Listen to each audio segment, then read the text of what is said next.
Hello everyone, today we are going through another wonderful tutorial of Adobe InDesign, and the topic of today's video is to apply text wrap around the text. Okay, so what we are going to do in this tutorial, for example, we have one page of an ebook and we want to incorporate any images. As you must have seen in the newspaper or magazine that there is a big image and the text is wrapped around it. So we are going to do the same in this tutorial. Okay, so let's get started. So I have already prepared one image which I am going to import. So simply going to place and I'm going to import this. Create a box where you want to place it. Okay, so I have created a box and here is the image and I have placed it over here for an example.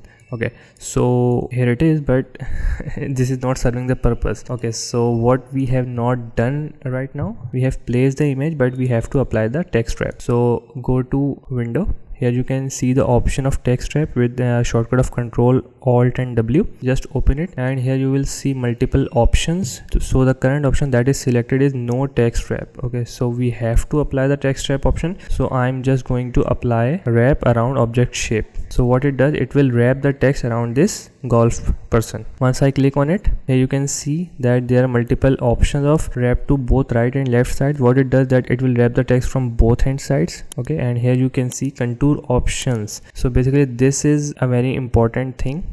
So I'm just going to select detect edges. So what it does, it will detect the edges and it will just wrap the text around it. But here you can see that it has done this, but there is not much finishing. As you can see, the text is very much closer to the person, so it is not giving a very good impression. So here you can see another option, that is the offset. So here you can simply increase the offset, so you can see that how it is affecting the text around it. Now it is giving a very good look as it has maintained the spacing between the object and the text. So wherever you move, it will adjust it automatically. You can place it on right, left, top or bottom.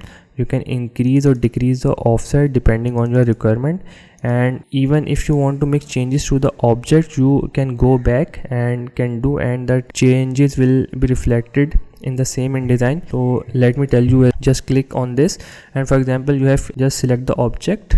Okay, go to window, links, and here you can see that we have imported a PSD. So just simply click on PSD and click on edit original. Okay, here you can see that it has opened the image in Photoshop. It can either be PSD, it can be PNG, or it can be anything. I'm just showing you that how it will be reflected in InDesign. Okay, and let's suppose I just want to change the color of this stroking, right? Let's keep it yellow, bright yellow, and I want to increase the offset. Simply press OK and save your file and you can close it. Once you go back in the Adobe InDesign, you will see that the changes are automatically reflected on your InDesign file. So that is a small tutorial regarding the text wrap, and I hope that you must have found this tutorial helpful. So keep watching, keep sharing. Thanks for watching.